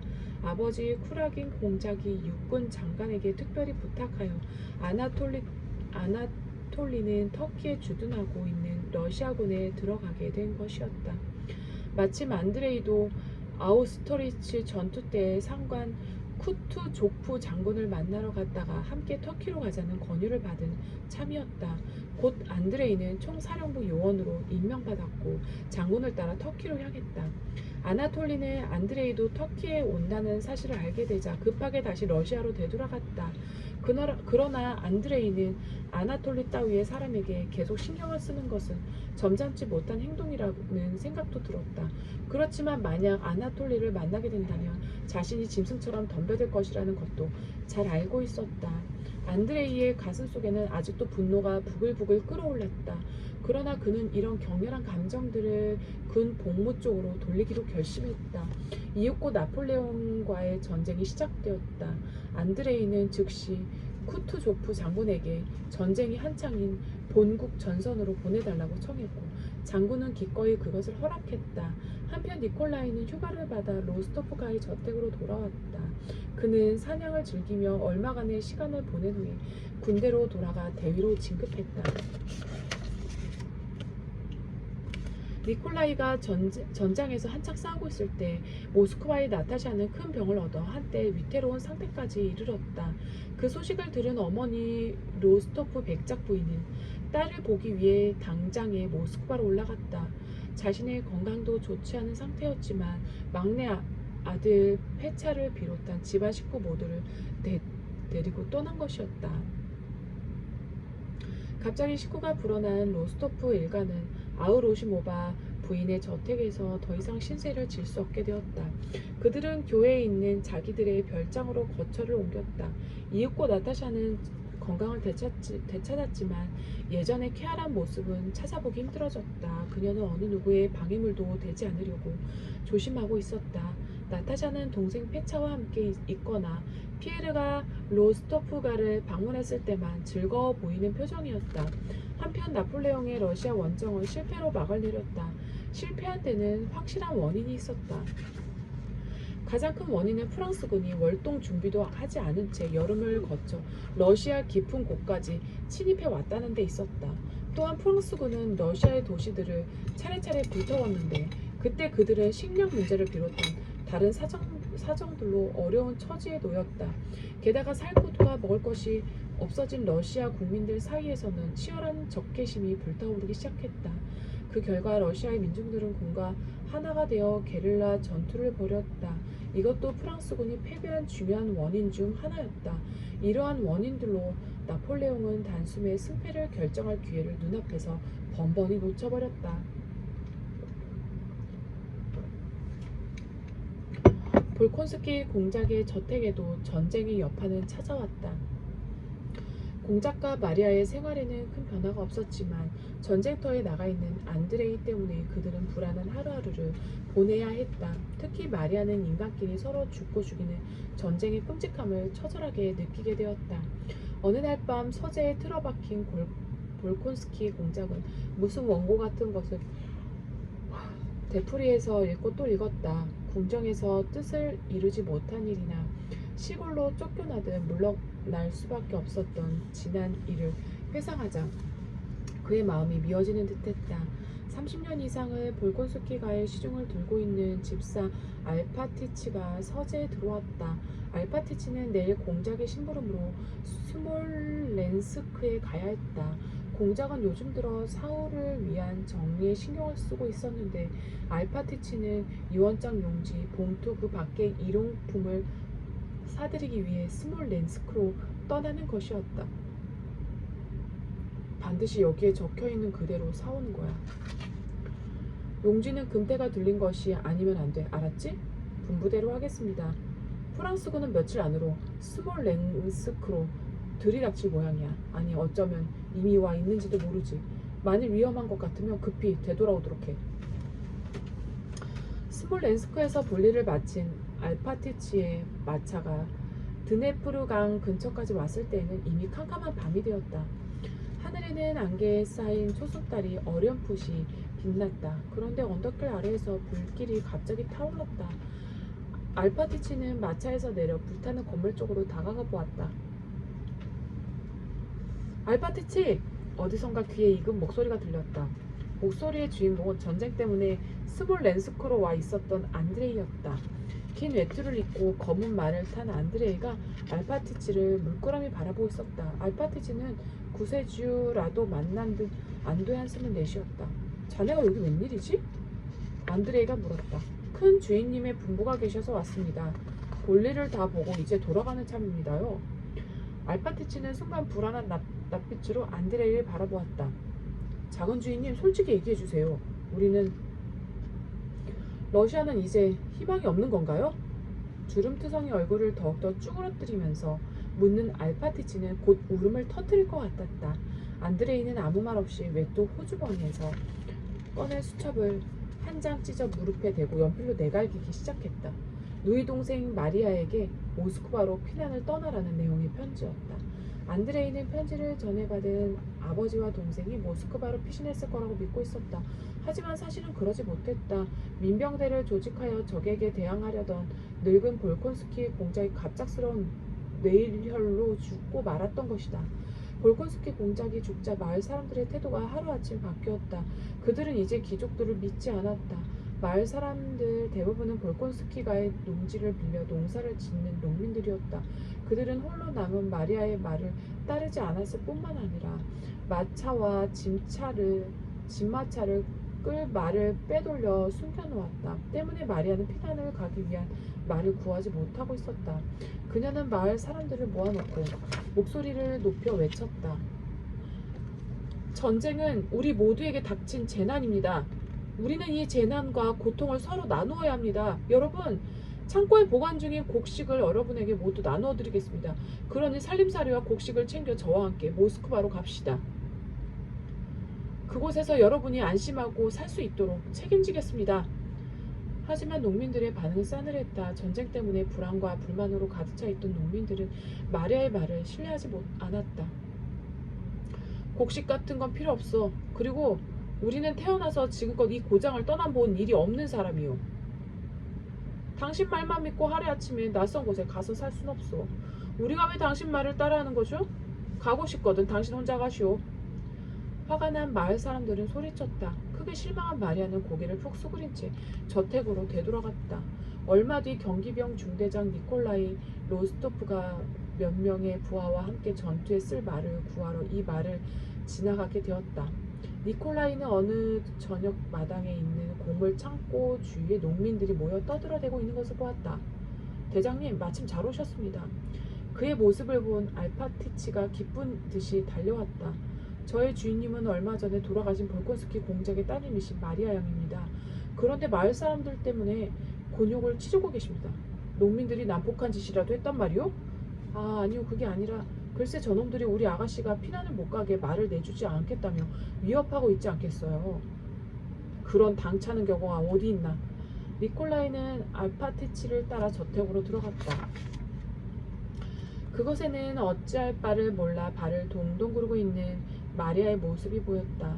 마리아는 상대방이 누구인지는 알지 못하였지만 자기와 같은 신분에 속하는 사람임을 알아차리자 기쁜 눈으로 니콜라이를 바라보았다. 이 마을을 지나는 길에 우연히 들르게 되었습니다. 제가 도울 수 있는 일이라면 성의껏 돕겠습니다. 사정은 집사에게 잘 들었습니다만 부디 걱정하지 마시고 출발하시기 바랍니다. 그리고 저에게 호위할 책임을 맡겨주십시오. 명예를 걸고 당신을 지켜드리겠습니다. 친절하신 말씀 진심으로 감사합니다. 이 소동은 전쟁 때문에 벌어진 일이니 그 누구의 잘못도 아닙니다. 저들을 탓하지 말아주세요. 마리아는 그렇게 말하고는 떠날 채비를 갖추기 위해 얼른 자기 방으로 들어갔다. 니콜라이는 농민들을 배려하는 마리아의 품위에 자기도 모르게 고개를 끄덕였다. 니콜라이가 엄하게 지시하자 금세 태도가 바뀐 농부들은 짐을 실어 나르고 말을 짐차에 묻기도 하며 열심히 일을 거들기도 했다. 이윽고 마리아가 탄 마차가 저택을 떠나자 니콜라이는 마을에서 10km쯤 떨어진 곳까지 그녀를 호위해 주었다. 그와 작별 인사를 하고 혼자 남은 마리아는 갑자기 우울해졌다. 짧은 순간이었지만 자기가 그 청년 장교에게 사랑을 느끼고 있었다는 것을 알아차렸기 때문이다. 저분을 사모한다고 해도 언제 다시 만날지 모르고 결국 어떻게 될지 알 수도 없어. 그녀는 마음속으로 이렇게 자신의 감정을 추스렸다. 전쟁의 기운은 어김없이 모스크바까지 닥쳐오고 있었다. 피에르는 막 나붙은 포고문을 훑어보았다. 주민들이 모스크바를 떠나는 것을 국가는 막은 적이 없습니다. 도리어 총독 각하는 특히 기부인들이 하루 바삐 모스크바를 떠나기를 바라십니다. 악마 같은 프랑스군이 모스크바로 침입해 오고 있지만 우리는 목숨을 잃는 한이 있더라도 저들을 막을 것입니다. 피에르는 프랑스군이 반드시 모스크바로 쳐들어올 것이라고 확신했다. 나도 군대에 들어갈까? 아니면 좀 더 때를 기다려 보는 게 나을까? 전쟁이 치열해질수록 피에르는 마음속으로 똑같은 질문을 되풀이했다. 피에르의 고민은 점점 깊어졌다. 마침내 최후의 결정을 할 때가 왔다고 생각했다. 결국 피에르는 전쟁을 몸으로 직접 부딪혀 보기로 결심하고 모스크바를 떠나 러시아군이 주둔해 있는 모자이스크로 향했다. 피에르는 전쟁의 소용돌이 속으로 깊이 들어가면 갈수록 불안한 느낌은 한층 더 심해졌다. 하지만 동시에 일찍이 느껴본 적이 없는 강하고 새로운 감동도 느꼈다. 자신을 희생시켜서라도 조국을 위해 싸우지 않으면 안 될 것 같은 마음이 더 강해진 것이다. 1812년 9월 7일 유명한 보로디노의 싸움이 벌어졌다.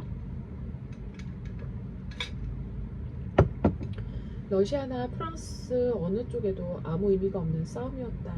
이 전투로 모스크바가 함락되는 날은 앞당겨졌으나 프랑스 군대가 패할 날도 앞당겨졌다. 수많은 사상자를 낸 치열한 전투였다. 보로니도의 싸움이 있기 전날이었다. 피에르는 흰 모자에 초록색 프로코트를 걸치고 모자이스크 마을을 떠나 전쟁이 한창인 보로니도에 도착했다. 오전 11시 무렵이었다. 태양은 선명하게 전쟁터를 비추고 있었다. 백장나라가 어떻게 이런 데를 다 오셨습니까? 백장나리? 누군가 그에게 소리쳤다. 사령부 소속의 장교 보리스였다. 기다란 외투를 입은 보리스가 말채찍을 손에 들고서 가까이 다가왔다. 전쟁에 참여해보고 싶어 이곳까지 왔소. 피에르의 말을 들은 보리스는 감탄하는 표정이었다. 내일이라도 진지를 돌아보고 싶소. 제가 안내하겠습니다. 그리고 우리 숙소에 머무는 게 어떻겠습니까? 저는 저기 보이는 곳입니다. 보리스는 피에르가 지나온 마을 쪽을 말채찍으로 가리키며 말했다. 고맙소. 그런데 안드레이 볼콘스키 공작이 연대가 어디에 있는지 아시오?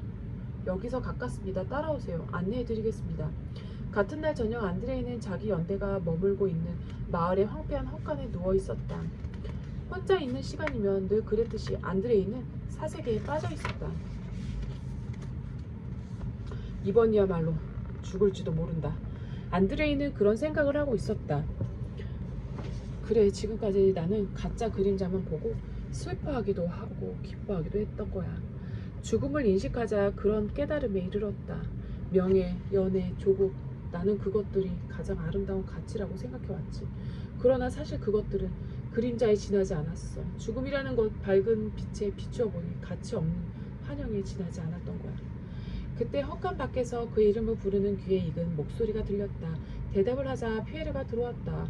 자넨가? 웬일인가? 안드레이는 피에르가 그다지 반갑지 않았다. 아무리 친한 친구라도 기억하고 싶지 않은 자기의 과거를 잘 알고 있는 사람은 만나고 싶지 않은 심정이었다.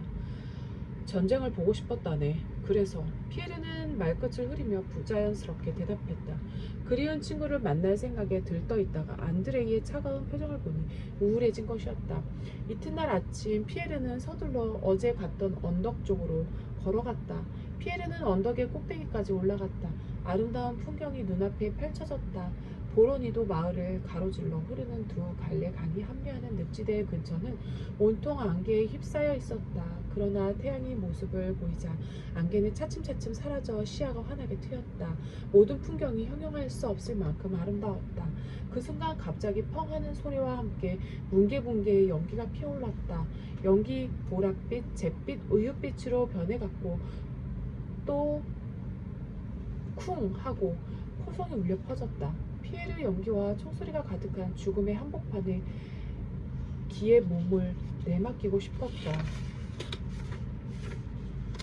나도 전장 속으로 나아가 보자.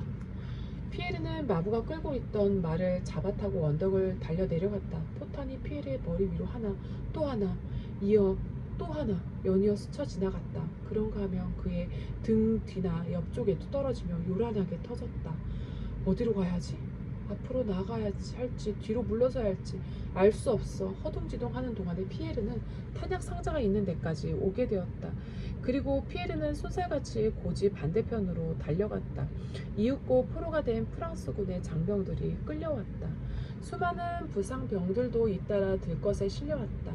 프랑스인이나 러시아인이나 부상병들의 표정은 한결같았다. 그들은 고통을 이기지 못해 잔뜩 찡그리고 있었다. 그 들것의 행렬 뒤를 따라가면서 피에르는 자신도 모르게 깊은 한숨을 내쉬었다. 아, 다음에는 아무도 전쟁 같은 것은 하지 않겠지. 자기들이 한 짓을 생각하며 몸서리를 치지 않을 수 없을 테니까. 이 무렵 안드레이 또한 포탄의 연기 속에서 휘청거리고 있었다. 이 속에서 나는 죽는 것일까? 안드레이는 뱅글뱅글 도는 유탄을 물끄러미 지켜보았다. 아니, 나는 죽고 싶지 않아. 목숨을 잃고 싶지 않다고. 이 꽃들과 흙과 이 공기를.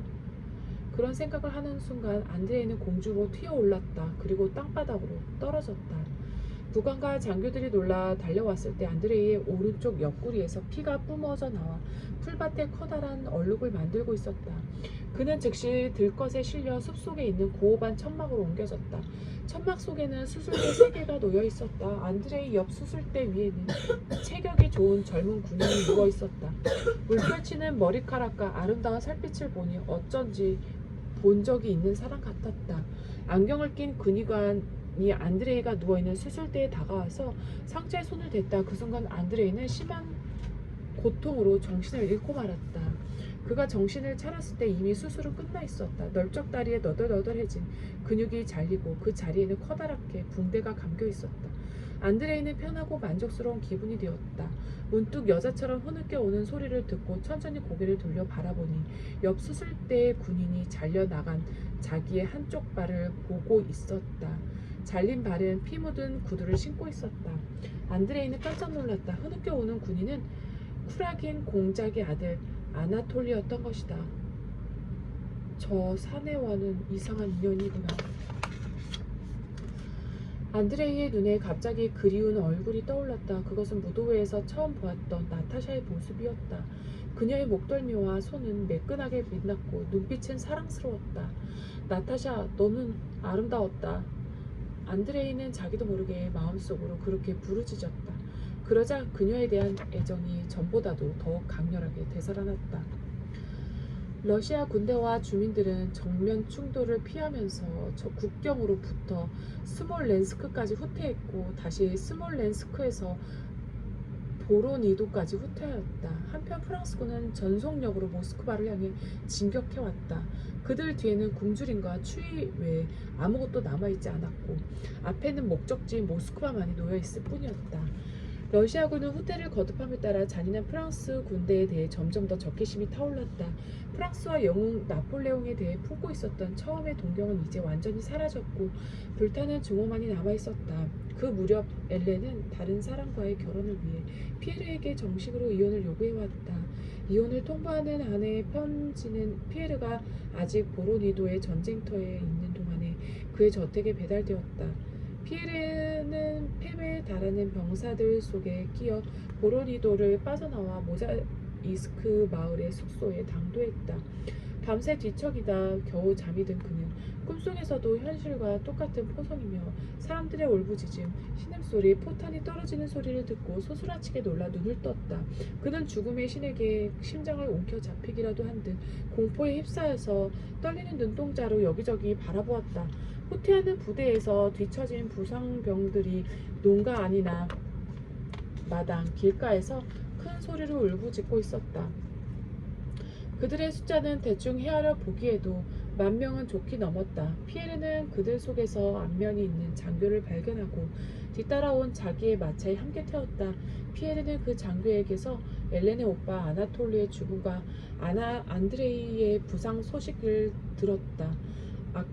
가까운 이들의 불행에 피에르의 가슴이 몹시 아팠다.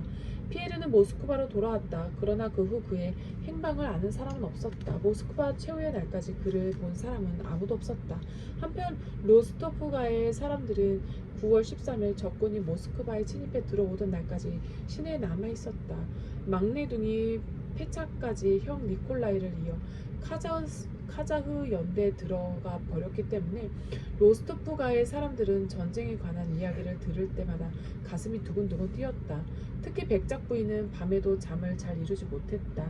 니콜라이한테서는 볼콘스키가의 딸 마리아를 구출해냈다는 편지를 마지막으로 다른 소식을 받지 못했다. 그러다 9월 9일 페차가 느닷없이 돌아왔다. 백작 부인은 몹시 기뻐했다. 그러나 16살의 소년 사관은 나타샤하고만 사이좋게 지냈다. 여느 때와 변함없이 태평스러운 로스토프 백작은 페차가 돌아왔다는 때도 피난을 떠날 준비를 하고 있지 않았다.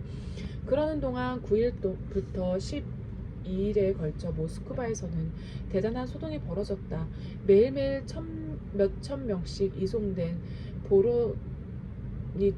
보로디노 대격전에 부상병들이 모스크바 곳곳에 흩어져 있던 것이다. 또 몇천 대나 되는 집 마차가 피난민과 가구를 잔뜩 싣고 서로 밀치락달치락하며 모스크바를 빠져나가려고 야단들이었다. 밤이 되자 이미 다른 부상병들을 돌보아주던 로스토프가에 또다시 장교 한 사람이 실려왔다. 바로 중상을 입은 안드레이였다. 9월 13일 모스크바 최후의 날이 밝아왔다. 맑게 갠 하늘의 기분까지 상쾌해지는 가을날이었다.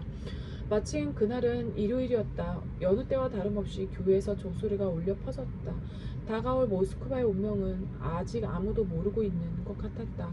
오후 1시쯤 로스토프가는 피난 떠날 준비를 마쳤다. 부상당한 장교들을 태운 진마차부터 한 대씩 차례로 마당에서 떠나갔다. 백작 부인은 짐만 싣고 갈 작정이었으나 나타샤가 맹렬하게 반대했다. 할 수 없이 이미 진마차에 실려있던 가구들의 대부분을 끌어내리고 그 자리에 부상당한 장교들을 태웠다. 로스토프가가 주변의 거리는 피난을 떠나려는 군중들로 가득 차 있었다. 피난 행렬 선두에는 안드레이의 마차가 있었다. 그 속에 누가 타고 있는지 나타샤는 전혀 알지 못했으나 소냐와 백작 부인은 알고 있었다. 그들은 그 사실을 나타샤에게 비밀로 하고 있었다. 어머나, 엄마, 소냐, 밖을 좀 내다봐요. 웬 노인과 나란히 걸어가고 있는 사람은 그분이에요. 피에르 씨. 갑자기 나타샤가 소리쳤다. 피에르는 나타샤가 부르는 소리를 들은 모양인지 마차 쪽으로 다가왔다. 기다란 외투를 입은 그는 영락없는 마부 같았다. 나타샤는 장난기 어린 눈으로 그를 바라보았다. 깜짝 놀랐어요. 어떻게 된 일이에요? 왜 그런 모습을 하고 계시는 거죠? 나타샤가 마차 위에서 손을 내밀고 말했다. 피에르는 그녀의 손을 잡고 마차를 따라 빠른 걸음으로 걸어왔다. 내 모습이 왜 이러냐고요? 그런 건 묻지 말아 주십시오. 어머나 이상하셔. 정말 무슨 일이 있는 거예요? 댁에서 피난 가지 않을 작정이세요? 그렇소. 모스크바에 남으렵니다. 나도 남자로 태어났더라면 함께 남을 수 있을 텐데 그렇다면 얼마나 멋있을까요? 나타샤는 눈을 반짝반짝 빛내면서 싱그러운 표정을 지었다. 그런 때에 그녀에게는 매력이 가득 넘쳐 흘렀다. 잘 가시오. 안녕. 피에르는 기다리고 있던 노인에게 가면서도 나타샤에 대한 사무치는 감정을 다시 한번 느낄 수 있었다. 사실 피에르는 빈집이 되어버린 친구 집에서 이틀 밤을 지내고 나오는 길이었다. 그리고 그 집을 지키고 있는 하인에게 부탁하며 마부가 쓰는 모자와 외투를 마련했다. 변장한 그는 하인의 안내를 받아 권총을 구하기 위해 거리에 나왔다가 나타샤를 만났던 것이다. 안드레이와 나타샤의 평화. 9월 13일 밤 러시아군에는 모스크바를 통과하여 후퇴하라는 쿠투조프 총사령관의 명령이 도착했다. 그 무렵 나폴레옹은 모스크바가 한눈에 내려다 보이는 언덕에 서 있었다. 아름다운 가을날이었다. 보로니도 대격전으로부터 모스크바 함락까지 일주일 동안의 날씨는 이상하리만큼 계속 맑았다. 9월 14일 아침에도 아름답게 갠 맑은 날이었다.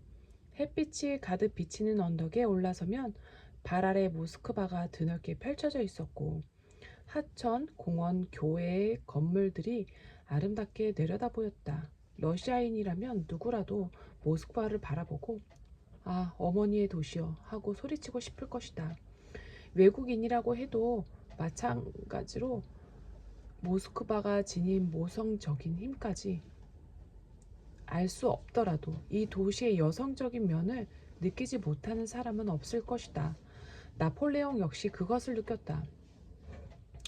이것이 모스크바인가? 수없이 많은 교회를 가진 성스러운 모스크바인가? 그는 말에서 내려와 모스크바의 지도를 보며 통역관의 설명을 들었다. 모스크바가 내게 복종하여 이 손 안에 들어오려 하고 있다. 알렉산드르 황제는 지금 어디 있는가? 무엇을 생각하고 있는가? 그는 부하들에게 명령을 내렸다. 모스크바의 귀족을 이곳으로 안내하라. 장군 한 사람이 재빨리 말을 타고 달려갔다. 2시간쯤 지난 후 나폴레옹은 아침 식사를 마치고 또다시 언덕 위에 올라서 모스크바 귀족들을 기다렸다. 그러나 돌아온 장군은 모스크바가 텅텅 비어 있다는 것과 귀족들뿐 아니라 주민들도 거의 남지 않았다는 사실을 보고했다. 나폴레옹은 말없이 걸음을 옮겼다. 마차를 돌려라. 그는 단 한마디를 했을 뿐이었다. 그러고는 시내로 들어가지 않고 곧바로 도로고밀로프 교회에 있는 숙소로 향했다. 모스크바가 텅 비어있다니 도저히 믿을 수가 없도다. 믿을 수가 없어. 나폴레옹은 연극의 마지막까지 가서 뜻밖에도 연기에 실패해버린 배우처럼 얼굴을 찡그린 채 되풀이해서 그렇게 중얼거렸다. 프랑스군은 그날 저녁 때부터 이튿날까지 종일 모스크바 시내로 몰려들었다. 방화와 약탈이 시작되었다. 프랑스 병사들은 모스크바에 들어서기 전까지는 질서정연한 군인들이었다. 그러나 텅 비어있는 모스크바 거리에 들어서자마자 약탈자로 변했다. 비어있는 부호의 저택으로 들어간 그들은 군대가 아닌 값비싼 물건을 훔치는 도둑의 무리나 다름없었다. 방화도 끝이 없었다. 모스크바에서 피난을 가던 시민들이나 후퇴하던 러시아 군인들은 큰 불이 활활 타오르고 있는 도시의 하늘을 망연자실한 표정으로 바라만 볼 뿐이었다. 로스토프가 사람들을 태운 마차들이 모스크바에서 20km 남짓 떨어진 미티시치라는 촌락에 멈췄다. 그들의 마차에는 다른 귀족들의 마차와는 달리 여전히 부상병들이 타고 있었다. 모스크바가 불타고 있다는 하인의 말을 듣자 로스토프 백작은 가운을 입은 채 불구경을 하겠다며 밖으로 나갔다. 소냐도 함께 따라 나섰다. 그러나 백작 부인과 나타샤는 농가의 방에 남았다. 백작 부인은 하염없이 울고 있었다. 헬쑥한 얼굴의 나타샤도 지그시 눈을 감고 의자에 우두커니 앉아 있었다. 부인과 나타샤가 가장 의지하고 있던 폐차가 어제 자기의 연대로 돌아갔기 때문이었다. 잠시 나갔다 돌아온 소냐는 나타샤의 모습이 안쓰러웠다. 결국 그녀는 로스토프가의 마차 중 한 대에 중상을 입은 안드레이가 타고 왔으며 지금 오두막에 누워 있다는 사실을 알려주고 말았다. 나타샤는 떨리는 목소리로 외쳤다. 뭐, 그게 사실이야? 왜 이제껏 말하지 않았어? 그날 밤 나타샤는 소냐가 알려준 오두막 쪽으로 걸어갔다. 문을 열자 잠들어 있는 안드레이의 모습이 보였다. 안드레이는 조금도 변하지 않았다. 다만 열이 있는지 벌겋게 달아오른 얼굴빛이나 벌어진 셔츠계 사이로 보이는 갸름한 목덜미가 그와는 다른 느낌을 주었다. 나타샤가 말없이 그 자리에 무릎을 꿇자 안드레이는 빙그레 웃으며 그녀에게 손을 내밀었다. 당신이었군요. 역시. 방금도 당신 꿈을 꾸고 있었소. 아, 난 행복하오. 나타샤는 무릎 걸음으로 다가가서 살그머니 안드레이의 손을 잡았다. 그리고 그 위에다 얼굴을 파묻었다. 나타샤는 그의 손등에 천천히 입을 맞췄다. 제발 저를 용서해 주세요. 나타샤는 띄엄띄엄 속삭이는 목소리로 간신히 그렇게 말하더니 더욱 간절히 안드레이의 손에 입을 맞췄다. 나는 이전보다 훨씬 더 깊이, 훨씬 더 강하게 당신을 사랑하고 있소. 안드레이는 한쪽 손으로 가볍게 나타샤의 턱을 들어 올려 그녀의 눈을 들여다보면서 속삭였다. 나타샤는 행복의 눈물을 흘렸다. 그녀는 애정을 가득 담은 눈으로 그를 지켜보았다. 안드레이는 7일 동안 혼수 상태에 빠져 있었다. 그늘과는 부상당한 장의 염증과 고열 때문에 생명을 건지기는 어렵다고 했다. 그러나 7일 만에 안드레이는 빵 한 조각과 차를 제법 맛있게 먹었다. 그 모습에 근위관도 의아해야 할 뿐이었다. 안드레이는 곧 완전히 의식을 회복했다. 그는 여전히 고열 때문에 뜨거운 머리로 끊임없이 여러 가지를 생각했다. 육체의 고통이나 물질의 힘, 사랑 등에 대해서 생각하던 안드레이는 문득 나타샤를 떠올렸다. 다시 한번 만날 수 있다면. 그 순간 문이 열리더니 상쾌한 바람과 함께 나타샤가 나타났다. 당신이 날 부르는 것 같아서 왔어요. 수줍게 얼굴을 붉힌 나타샤가 속삭였다. 이날부터 피난하는 내내 나타샤는 언제나 어디에서나 안드레이 곁을 떠나지 않았다. 9장 피에르의 고난과 평화. 나폴레옹을 암살하려 한 피에르. 9월 15일 아침 피에르는 느지막하게 잠을 깼다. 아침 11시 창밖은 잔뜩 찌푸려 있었다. 그는 나폴레옹을 암살할 계획을 품고 권총과 함께 단검을 꺼내서 조끼 속에 감추었다. 피에르는 보이고 들리는 그 무엇에도 정신을 팔지 않고 한 가지만 생각하며 거리를 걸었다. 그러나 사실 그의 계획은 실현 불가능한 것이었다. 나폴레옹은 이미 4시간 전에 모스크바 클렘린 궁전에 들어가 알렉산드르 황제의 거실에 앉아 있었기 때문이다. 그런 사실을 꿈에도 몰랐던 피에르는 포바르스코야까지 빠른 속도로 걸어갔다. 그러다가 어느 여자의 울음소리를 듣고 걸음을 멈추었다. 막내둥이 딸을 집에 그냥 두고 왔지 뭐예요. 여기까지 와서 정신을 차리고 보니 아이가 보지 않아요. 아, 어쩌면 좋아. 틀림없이 불 속에 있을 거예요. 피에르는 어린아이를 구해 그 자리로 돌아왔다. 그러나 이미 아이의 어머니는 보이지 않았다. 거리를 잔뜩 메운 군중 속에서 그 여자가 어디 있는지 짐작조차 할 수 없었다. 하는 수 없이 그는 갓난아이를 안고 걷기 시작했다. 그러자 길에서 만난 한 노파가 갓난아이의 얼굴을 보더니 짐작하는 데가 있다며 어느 가족 이름을 말해주었다. 그러나 피에르의 귀에는 그 얘기가 들리지 않았다. 가까운 길에서 일어나고 있는 참혹한 일을 목격했기 때문이었다. 아르메니아인 일가족이 프랑스 병사들에게 물품을 빼앗기고 있었다. 노인인 아버지는 구두를 강탈당해 맨발이 되어 있었고 노인의 아름다운 딸은 음흉한 표정의 프랑스 군인에게 희롱당하고 있었다. 피에르는 노파의 팔에 아이를 안겨주었다. 이 애를 좀 맡아주시오. 그리고 할머니가 알고 있는 이 애 엄마에게 데려다 주구려. 말을 마친 피에르는 다짜고짜 달려가 병사의 몸뚱이를 들이받았다. 쓰러진 병사는 달아났지만 다른 병사는 빼앗은 구두를 내던지더니 대뜸 단검을 빼어 들려고 했다. 그 모습을 지켜보던 러시아 군중은 일제히 환성을 질렀으나 때마침 프랑스 창기병 순찰대가 길 모퉁이에서 나타났다. 그들은 삽시간에 피에르와 군중을 빙 둘러싸고 말았다. 피에르는 그 후의 일은 기억이 나지 않았다. 아마 꽁꽁 묶인 채로 몸수색을 당한 모양이었다. 중위님, 이자의 옷에서 단검이 발견되었는데요. 이놈은 보통 시민이 아닌 듯합니다. 통역관이 프랑스 순찰대 중위에게 말했다. 그러고 보니 수배 중인 방화범과 똑 닮았군. 이름과 신분을 물어보게. 통역관이 더듬거리며 서투른 러시아어로 신문을 시작하려고 하자 피에르가 유창한 프랑스어로 이렇게 외쳤다. 내가 어떤 인간인지 일일이 너희에게 알릴 필요는 없다. 나는 너희들의 포로다. 자, 어디로 데려가든 상관이 없다. 프랑스 순찰대는 모스크바 거리에서 일어나는 약탈과 방화를 막기 위해 파견된 부대였다. 특히 방화범을 체포하는 것은 이 부대의 중요한 임무였다. 프랑스군에서는 끊임없이 계속되는 화재의 원인이 모두 방화라고 생각했기 때문이다. 순찰대는 많은 사람을 붙잡았지만 그 중에서도 피에르는 특히 짙은 혐의를 받고 있었다.